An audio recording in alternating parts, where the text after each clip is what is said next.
ఈ సమయంలో కొద్ది నిమిషాలు దేవుని వాక్యాన్ని ధ్యానం చేసుకుందాం. ఈరోజు మనం ధ్యానించుకునే అంశము ఆవేదనలో నుండి ఆరాధనలోనికి వెళ్ళిన హబక్కూకు. దాని యొక్క అర్థం వచ్చి కౌగలించుకొనుట లేదా హత్తుకొనుట, లేదా దేవుణ్ణి హత్తుకుని ఉండేవాడు, గట్టిగా పట్టుకునేవాడు అనే అర్థం ఇస్తుంది. హబక్కు అనేది హెబ్రీ పదం. మనది వ్రాయబడినటువంటి కాలాన్ని మనం చూస్తే క్రీస్తు పూర్వము 607 నుండి 604 సంవత్సరం మధ్యలో రాయబడి ఉన్నది. మరి ఇది బబులోను చెరకు యూదా ప్రజలు ఎళ్ళక ముందుగా మరి హబక్కూకు ప్రవక్త ద్వారా రాయబడినటువంటిది. ఇది ఆ దినాల్లో ప్రపంచంలో అష్షూరు సామ్రాజ్యము ఏలతా ఉంది ప్రపంచాన్ని. ఆ సమయంలో బబులోనీయులు ఆ అష్షూరు సామ్రాజ్యాన్ని కూడా పతనం చేసి కూలగొట్టి వారు పైకి వస్తున్నటువంటి కాలము. ఆ కాలంలో యెహోయాకీం అనే యూదా రాజు పరిపాలిస్తున్నటువంటి కాలం. అప్పుడు ఏమి జరుగుతుందంటే దేశం, యూదా దేశం అంతా కూడా అన్యాయంతో ఉంది, అక్రమంతో ఉంది, దుర్మార్గతతో ఉంది, బలాత్కారంతో ఉంది, దోషం నిండుకుంది. ప్రజలందరూ కూడా బాధించబడుతూ ఉన్నారు.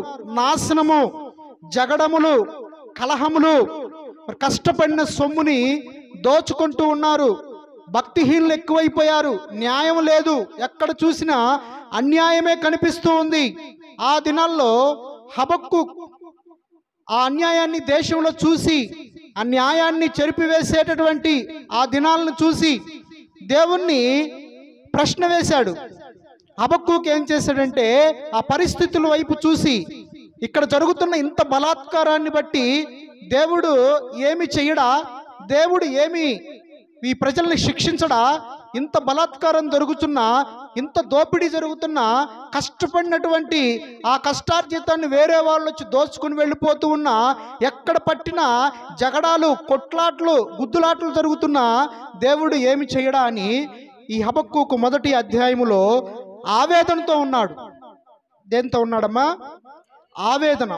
మొత్తం 3 అధ్యాయాలు ఉన్నాయండి. మొదటి అధ్యాయంలో ఆవేదన కనిపిస్తుంది. రెండవ అధ్యాయాన్ని గమనిస్తే ఆందోళన కనిపిస్తుంది. దేవుణ్ణి 2 ప్రశ్నలు అడుగుతాడు.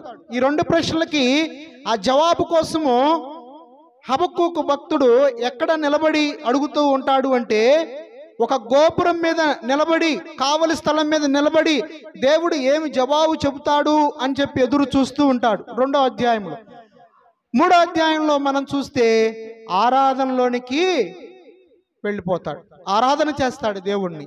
ఇప్పుడు దేవుణ్ణి మొదటి 2 ప్రశ్నలు వేశాడు. అందులో మొట్టమొదటి ప్రశ్నను మనం చూద్దాం. హబక్కూకు మొదటి అధ్యాయము 2వ వచనం నుండి 4వ వచనం వరకు చదువుకుందాం. యెహోవా, నేను మొర్రపెట్టినను నీవెన్నాళ్ళు ఆలకింపకుందువు, బలాత్కారము జరుగుచున్నదని నేను నీకు మొర్రపెట్టినను నీవు రక్షింపకయున్నావు. నన్నెందుకు దోషము చూడనిచ్చుచున్నావు? బాధ నీవేళ ఊరకయే చూచుచున్నావు. ఎక్కడ చూచినను నాశనమును, బలాత్కారమును అగుపడుచున్నవి, జగడమును, కలహమును రేగుచున్నవి. అందువలన ధర్మశాస్త్రము నిరర్థకమాయను, న్యాయము ఎన్నడను జరగకుండా మానిపోయెను. భక్తిహీనులు వచ్చి నీతిపరులను చుట్టుకొందురు, న్యాయము చెడిపోవచున్నది. చాలండి. ప్రశ్న వేశాడండి. ఎవరండి? ఎవరికేశారు? భక్తుడైన హబక్కూకు, దైవజనుడు. ఆయన ఒక మంచి గాయకుడు, చక్కని పాటలు పాడేటువంటి సంఘ సభ్యుడు. హబక్కూకు గారు దేవాది దేవునికే ప్రశ్న వేస్తూ ఉన్నాడు. ఏమని వేస్తున్నాడంటే, నేను మొర్రపెట్టినను నీవెందుకు ఆలకింపకున్నావు? బలాత్కారం జరుగుచున్నా నీవు రక్షింపవా? నన్నెందుకు ఈ దోషాన్ని చూడనిచ్చుచున్నావు? బాధను వేళ ఓరకయ చూచున్నావయ్యా అని ప్రశ్నించాడు. ఈ రోజుల్లో కూడా ఈ సంఘటనలో మన యొక్క దేశంలో జరగట్లేదు అంటారండి. ఆ దినాల్లోనే కాదు, ఈ దినాల్లో కూడా మన యొక్క దేశంలో బలాత్కారం జరుగుతూ ఉంది.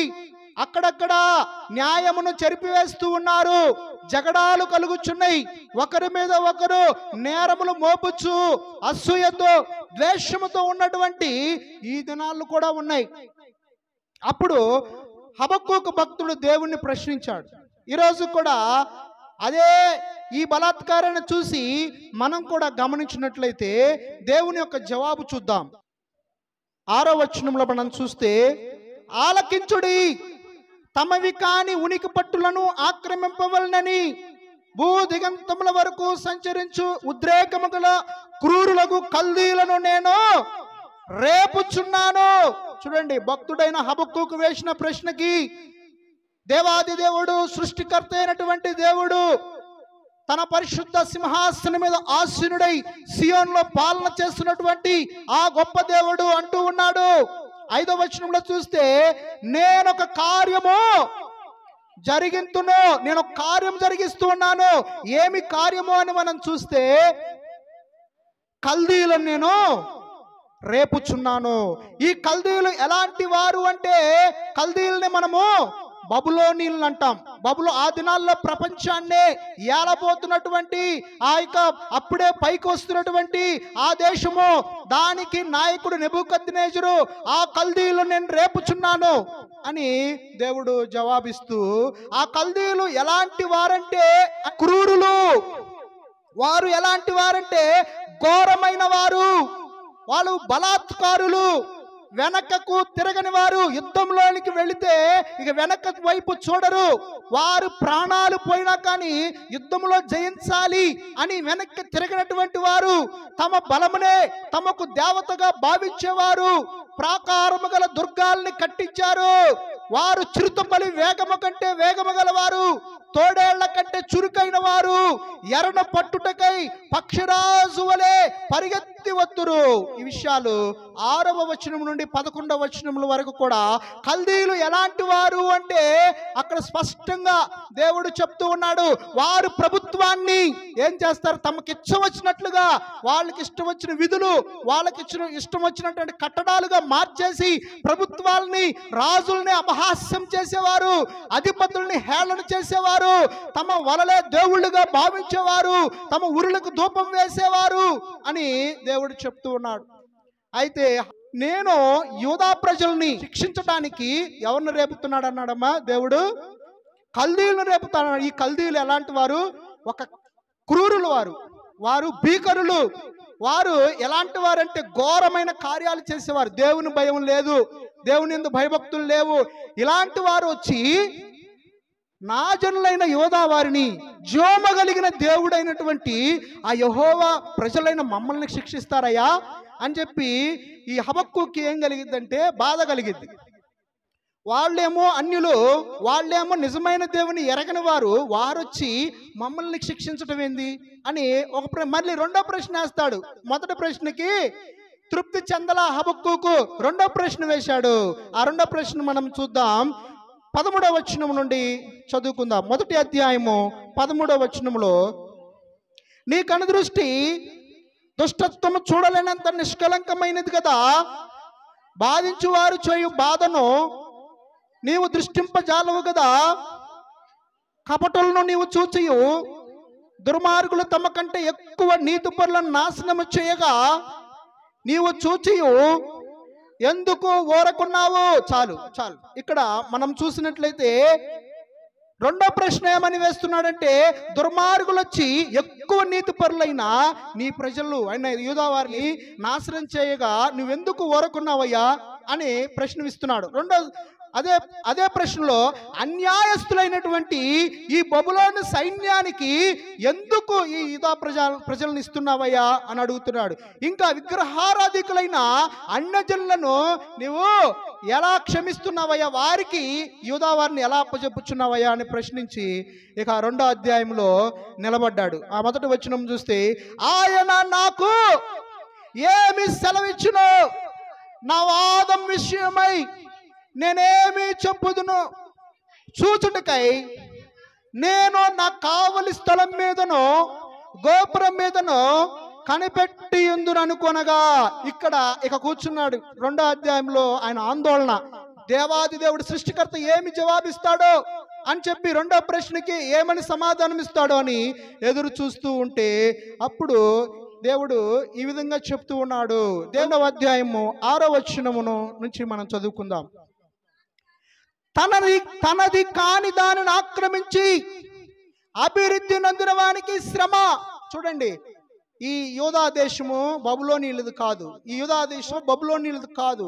వారు యూదా దేశాన్ని ఆక్రమిస్తూ అందులో ఉన్నటువంటి సొమ్ముని పట్టుకుంటూ ప్రజల్ని హింసిస్తూ నరహత్య చేస్తూ అక్కడ వ్యభిచరిస్తూ అక్కడ బలాత్కారం చేయొచ్చు, అక్కడ బహు ఘోరంగా వారిని నాశనం చేయటానికి వచ్చిన బబులోనికి దేవుడు తీర్పు తీరుస్తూ ఉన్నాడు.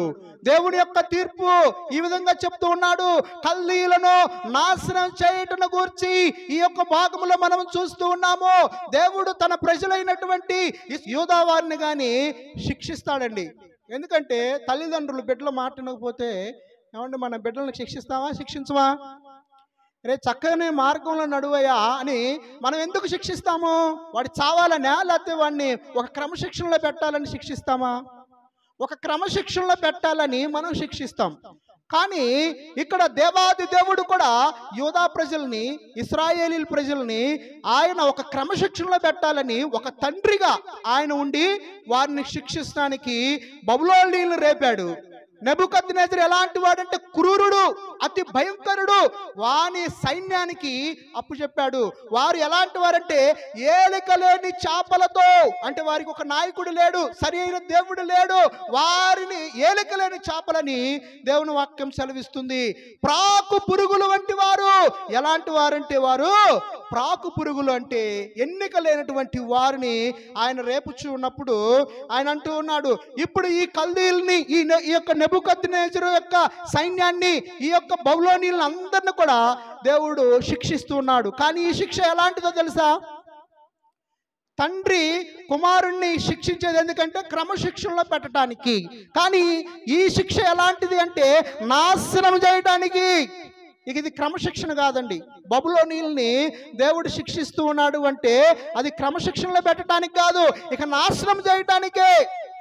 అందుకనే ఇక్కడ బబులోనీయుల్ని దేవుడు శిక్షిస్తూ ఉన్నాడు అనే వాక్యాన్ని మనం చూస్తూ ఉన్నాము. 2వ అధ్యాయము 6వ వచనము, తనది కాని దానిని ఆక్రమించుకొని అభివృద్ధి నందువానికి ఏమి కలుగుతుంది? శ్రమ, నాశనము. ఇక వారు మరలా తిరిగి లేవలేనటువంటి పరిస్థితిలోనికి దేవుడు తేబోతూ ఉన్నాడు.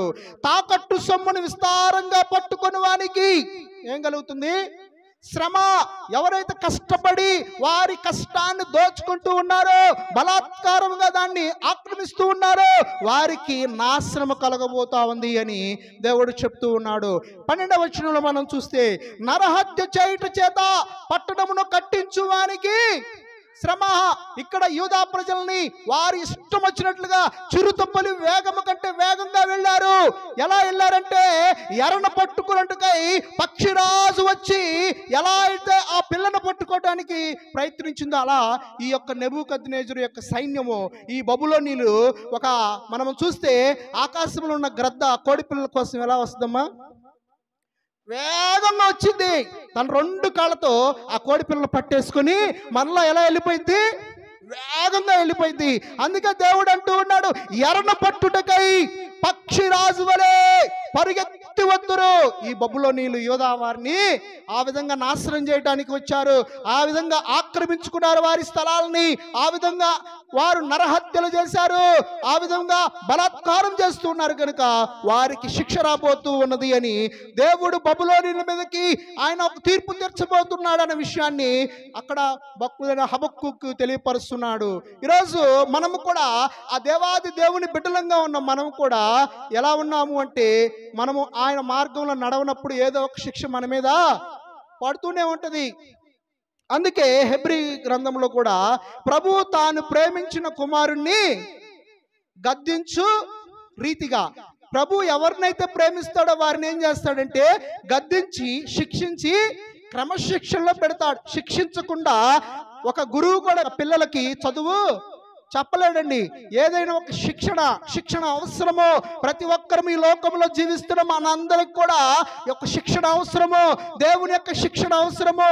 ఆయన మార్గం ఏమిటో, న్యాయం ఏంటో, సత్యం ఏమిటో, జీవం ఏంటో మనం అన్ని కూడా ఆ శిక్షణ ద్వారా నేర్చుకుంటామని దేవుని వాక్యము సెలవిస్తూ ఉన్నది. కనుక నరహత్య చేయుట చేత పట్టణము కట్టించుకుని వానికి శ్రమ 12వ వచనంలో మనం చూస్తే. ఇక మనం 18, 19వ వచనాలు కూడా ఒకసారి చదువుకుందాం. చక్కడపు పనివాడు విగ్రహమును చెక్కుట వలన ప్రయోజనమేమి? పనివాడు మోగబొమ్మను చేసి దాన్ని రూపించిన దాని నమ్మిక ఇంచుట వలన ప్రయోజనమేమి? అబద్ధములు బోధించు పోత విగ్రహములు యందు నమ్మిక ఇంచుట వలన ప్రయోజనమేమి? కర్ణ చూచి మేలుకొమ్మనియు మోగరాతిని చూచి లెమ్మనియు చెప్పువానికి శ్రమ. అంటే నాశనము, దేవుని ఉగ్రత వారి మీదకి రాబోతూ ఉన్నది. వారి మీదకి దేవుని తీర్పు రాబోతుంది. అది ఏమైనా బోధింపగలదా?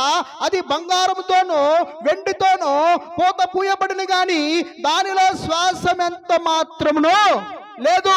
ఈ లోకంలో దేవుడు ఎలాంటి వాడంటే జీవము గలవాడండి. ఆయన జీవం వలన సమస్తము కలిగి ఉన్నాయి.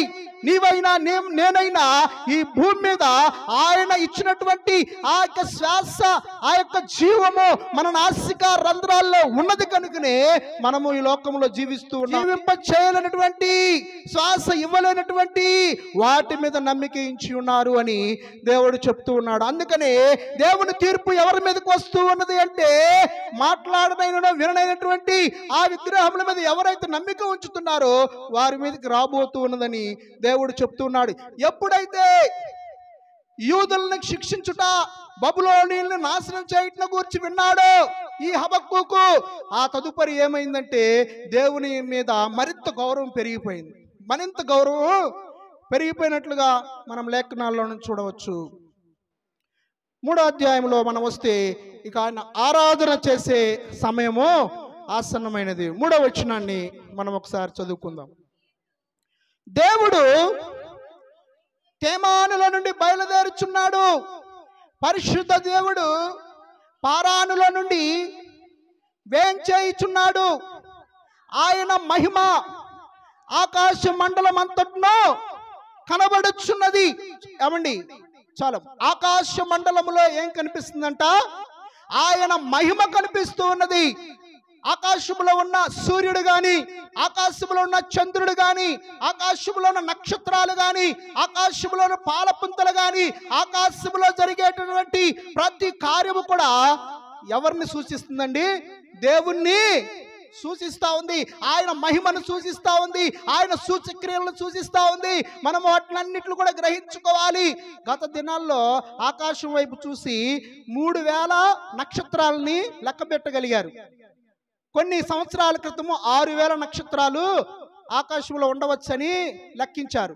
ఇప్పుడు చూస్తే ఆకాశంలో కొన్ని మిలియన్, వేల కోట్ల నక్షత్రాలు, వాటిని లెక్కించడానికి కూడా లెక్కలోనికి రానటువంటి నక్షత్రాలు ఉన్నాయా అని సైంటిస్టులు చేతులెత్తేశారు. చూడండి, దేవుని కార్యాలు చూసి మనము గ్రహించాలి. ఒక్కసారి మనం సూర్యోదయం వైపు చూస్తే ఎంత అందంగా కనిపిస్తుందండి సూర్యోదయము. సముద్రపు ఒడ్డు వద్దకు ఎప్పుడైనా సూర్యోదయం చూసారా? ఎంత అందంగా కనిపిస్తుంది. అది దేవుని మహిమను వివరిస్తూ ఉంది. మనము సాయంత్రం వేళ సూర్యుడు అస్తమిస్తున్నప్పుడు చూస్తే అసలు ఎంత సౌందర్యంగా ఉంటుందండి ఈ లోకము, ఈ ప్రకృతి. దేవుడు ఈ సృష్టిలో, ఈ విశ్వంలో ఆయన తన మహత్కార్యాలని, తన సూచక్రియలను పెట్టాడు. వీటన్నిటిని కూడా మనం చూసి ఆయన మహిమను వివరించగలిగిన వారంగా ఉండాలి. అందుకే ఈ యొక్క భక్తుడు హబక్కూకు అంటున్నాడు, ఆయన మహిమ ఆకాశ మండలం అంతట్లో కనబడుతా ఉంది. ఆయన సూర్యకాంతిలో సమానమైన ప్రకాశము కనబడుచు ఉంది. చూడండి, ఆయన ప్రకాశము ఎలా ఉన్నదంటే సూర్యకాంతితో సమానమైన ప్రకాశము ఆయన హస్తముల్లో నుండి ఒక కిరణాలుగా బయలువెడతా ఉన్నాయని లేఖనముల ద్వారా సెలవిస్తున్నా. మనము ఒకరోజు సాయంత్రం పూట ఈ చర్చిలో లైట్లన్నీ ఆన్ చేసామనుకో, ఆన్ చేస్తే ఎంత కరెంటు బిల్లు వస్తుందండి? ఆ నెల కట్టాలంటే 1000 రూపాయలు, 2000. ఆ బిల్లు కట్టాలంటే మన వల్ల ఇద్దా? చాలా కష్టం. కానీ సృష్టికర్త అయిన దేవుడు తన సూర్యకాంతిని ఈ లోకం మీద ప్రకాశింపజేస్తూ ఉన్నాడు. ఉచితంగానండి, డబ్బేం తీసుకోవట్లా. సృష్టికర్త అయిన దేవుడు నీ కొరకు నా కొరకు తన యొక్క ధనాగారములో నుండి ఏం చేస్తున్నాడంటే గాలినిస్తా ఉన్నాడు. కరోనా దినాల్లో చూస్తే ఒక రోజు పూర్తిగా పెడితే 25,000, కొన్ని చోట్ల 50,000 రూపాయలు, కొన్ని చోట్ల అయితే 1,00,000 రూపాయలు. ఒక్కరోజు ఆక్సిజన్ అందించినందుకు ఎంత తీసుకున్నారండి బిల్లు? 1,00,000 రూపాయలు తీసుకున్నారు. మరి సృష్టికర్త అయిన దేవుడు మనం పుట్టిన మొదలుకొని ఇప్పటి వరకు మనకి సుమారు 40 సంవత్సరాలు, 50 సంవత్సరాలు, 60 సంవత్సరాలు ఉండవచ్చు. ప్రతిరోజు 1,00,000 రూపాయలు లెక్కన వేస్తే సంవత్సరానికి ఎన్ని రోజులండి? 365 రోజులు ఇంటూ 1,00,000 రూపాయలు ఏంటి ఎంత అవుతుందో. కానీ ఆయన్ని మనము ఏ విధంగా కూడా మనం ఆయనకి రుణాన్ని తీర్చలేము. ఆయన మనకి ఉచితంగానే తన యొక్క గాలినిస్తున్నాడు. ఉచితంగానే ఆయన ఆకాశం నుండి వర్షాన్ని భూమి మీద కురిపిస్తున్నాడండి. ఆయన వర్షం కురిపించకపోతే సముద్రం కానీ, నదులు కానీ, లోకముల బావులు కానీ, చెట్లు కానీ ఏవైనా మొలుస్తాయండి? నువ్వు పంట వేసినా ఆయన వర్షం కురిపించకపోతే ఆ పంట పండదు. మనము ఆయన యొక్క ఉత్పత్తులను, ఆయన ఇచ్చినటువంటి ఆ యొక్క వర్షము ద్వారా మనము ఈ లోకంలో సైంటిస్టులు అవ్వచ్చు, లేదంటే సాఫ్ట్వేర్ ఇంజనీర్లు అవ్వచ్చు. కానీ మనకు ఆ నీరు లేకపోతే మనం పని చేయగలుగుతామండి? ఆయన ఇచ్చిన నీరుడు తాగుతూ ఉన్నాము, ఆయన ఇచ్చిన ధాన్యాన్ని తిరుచున్నాము. ఇప్పుడు భూమిలో ఒక విత్తనం వేస్తే మొలవాలి అన్న గ్యారంటీ ఏముంది? అవండి పండు అంటే పండిద్దా? నువ్వు విత్తనం వేస్తావు, ఆ విత్తనం మొలకేయాలంటే ఎవరు ఆజ్ఞాపించాలి? మనము వేయటం వరకే ఆ భూమిలో ఆ కార్యము ఎలా జరుగుతూ ఉన్నది అంటే సృష్టికర్త అయిన దేవుడు తన వర్షాన్ని దాని మీద వేసి, తన సూర్యకాంతిని దాని మీద వేసి ఆ యొక్క విత్తనాన్ని నువ్వు మొలువు అని దానికి ఆజ్ఞాపిస్తే, దాన్ని ఆశీర్వదిస్తే ఆ విత్తనము అది పెద్దదయ్యి ఫలాలిచ్చి అనేకులకు ఆశీర్వాదకరంగా ఉంటుంది. ఈ విధంగా మనము దేవుని ఆశ్చర్య కార్యాలు అనేకమైన ఉన్నవి. ఆయన సముద్రం మీద నడిచినటువంటి దేవుడు, ఆయన భూమిని ఆకాశాన్ని కలుగు చేసినటువంటి దేవుడు, ఆయన వలనే ఈ భూమి మీద సమస్తము కూడా మనకు వచ్చినాయి అని గ్రహించాలి. ఇక హబక్కూకు గారు ఈ విషయాలన్నీ విన్నాడు. 3వ అధ్యాయం 16వ వచనంలో ఆయన గొప్పతనాన్ని విని, నేను వినగా జనుల మీదికి వచ్చు వారు సమీపించు వరకు నేను ఓరకుని శ్రమదినము వరకు కనిపెట్టవలసిన, అంటే ఆయన యొక్క తీర్పు కొరకు నేను కనిపెడతానయ్యా అని నోరు మూసుకున్నాడు. మొట్టమొదటి పరిస్థితులను చూసి ఆ దేవుణ్ణే ప్రశ్నించాడు. ఆ తర్వాత హబక్కూకు భక్తుడు ఆ పరిస్థితులు కాదయ్యా నువ్వు ఎలాంటి వాడు అంటే, ఇక్కడ 2వ అధ్యాయము 20వ వచనాన్ని ఒకసారి చదువుకుందాం. 20వ వచనం, అయితే యెహోవా తన పరిశుద్ధాలయములో ఉన్నాడు, ఆయన సన్నిధిని లోకమంతయు మౌనముగా ఉండాలి. చూడండి, లోకం ఎలా ఉండాలి? ఆయన పరిశుద్ధ సింహాసనం మీద ఆసీనుడై ఉన్నప్పుడు ఈ లోకంలో నీవైనా నేనైనా మౌనంగా ఉండాలి. ఆయన చేసేది మనం చూడటం వరకే. మనము ఆయన కలుగజేసిన చేతి పని అయి ఉన్నాం. నీవైనా నేనైనా మనము దేవుణ్ణి అడిగితే పుట్టలేదండి, ఆయనే మనల్ని పుట్టించాడు. ఆయన మన పుట్టిన తేదీ తెలుసు, మనం చనిపోయే తేదీ కూడా ఆయనకు తెలుసు. ఆయన సార్వభౌమాధికారం కలిగిన దేవుడు, ఆయన సమస్తాన్ని ఎరిగిన దేవుడు. ఆ భూమికి పునాదులు వేయకముందే ఆయన ఉన్నవాడండి. దేవునికే మహిమ కలుగును గాక. ఈ విధంగా మనం వెళ్తే ఆయన నిన్ను నన్ను ప్రేమించాడు అన్న విషయాన్ని మనం గ్రహించాలి. ఆయన నీ కొరకు నా కొరకు ఈ యొక్క లోకంలోనికి ఆయన తన యొక్క మహిమను విడిచి, తన యొక్క పరలోక పట్టణాన్ని విడిచి, తన యొక్క సింహాసనాన్ని విడిచి, తనకున్నటువంటి ఆ సార్వభౌమాధికారాన్ని పక్కన పెట్టేసి ఈ లోకంలో ఆయన నీ కొరకు నా కొరకు ఒక నరుడిగా, ఒక మంటి దేహానికి ఆకారం వలె వచ్చి మానవుడిగా జన్మించాడు. ఆ విషయాన్ని మనము గ్రహించాలి. ఆయన గొప్పవాడు, ఆయన్ని మనము ఎవరితో కూడా సాటి చేయలేము. ఆయన యూదా గోత్రపు సింహముగా త్వరలో రానై ఉన్నాడు కనుక మనమందరము ఆయన మన కోసం ఎందుకు సిలువలో ప్రాణం పెట్టాడు, ఆయన యొక్క ప్రాణం పెట్టడానికి గల కారణం ఏంటి? ఆయన తన ఆఖరి రక్తపు బొట్టు వరకు కూడా నీ కొరకు నా కొరకు చిందించాడని గ్రహించాలండి. ఈ లోకంలో భర్తని కానీ భార్యను కానీ ఒక కొంచెం బ్లడ్ నా కోసం డొనేట్ చేయండి అంటే ఎవరు చేయరు, ముందుకు రారు. సరే అదే కాదు, ఏదైనా ఒక సహాయం చేయయ్యా అని చెప్పి అడిగితే ఎవరు కూడా ముందుకు రారు. కానీ దేవుడు అడగకుండానే నీ కొరకు నా కొరకు ఏం చేశాడండి?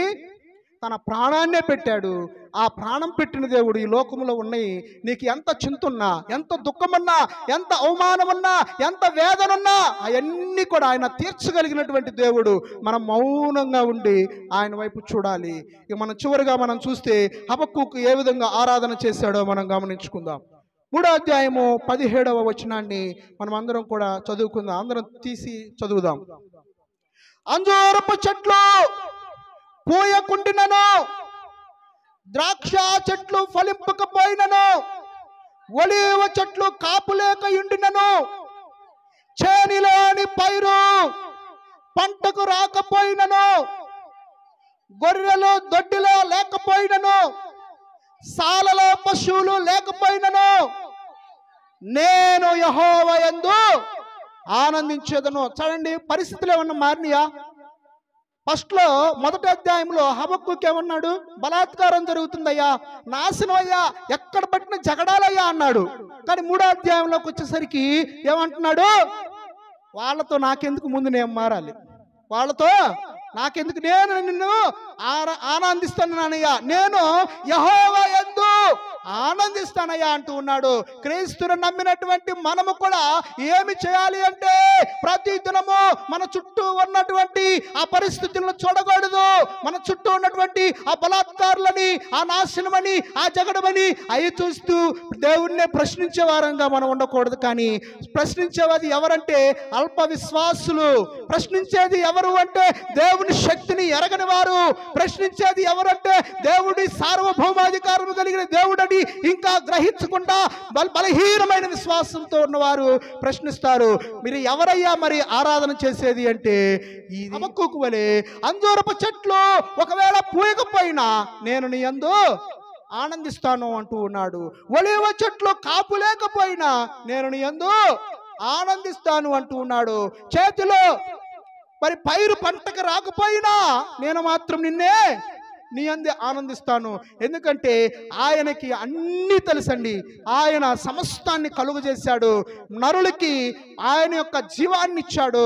ఆయన ఊపిరిని, జీవాన్ని, సమస్తాన్ని దయచేసిన దేవుడు కనుక మనం ఏం చేయాలంటే మౌనంగా ఉండాలి. ఏం చేయాలి? మౌనంగా ఉండి ఆరాధన చేయాలి. ఆరాధనలో నుండి దేవుని కార్యాలు మన జీవితంలో మొదలవుతా ఉంటాయి. కనుక ఇక్కడ ఈ భక్తుడు అప్పుడు అంటూ ఉన్నాడు 19వ వచనంలో, ప్రభువుకు యెహోవాయే నాకు బలము. మన బలము ఈ లోకములో ఎవరు అంటే ఆ సిలువలో ప్రాణం పెట్టిన యేసే. అందుకే భక్తుడు అంటూ ఉన్నాడు 1 కొరింథీయులకు 1వ అధ్యాయము 18వ వచనాన్ని మనం ఒకసారి చదువుకుందాం. సిలువను గూర్చిన వార్త నశించుచున్న వారికి వెర్రితనము గాని, రక్షింపబడుచున్న మనకు దేవుని శక్తి.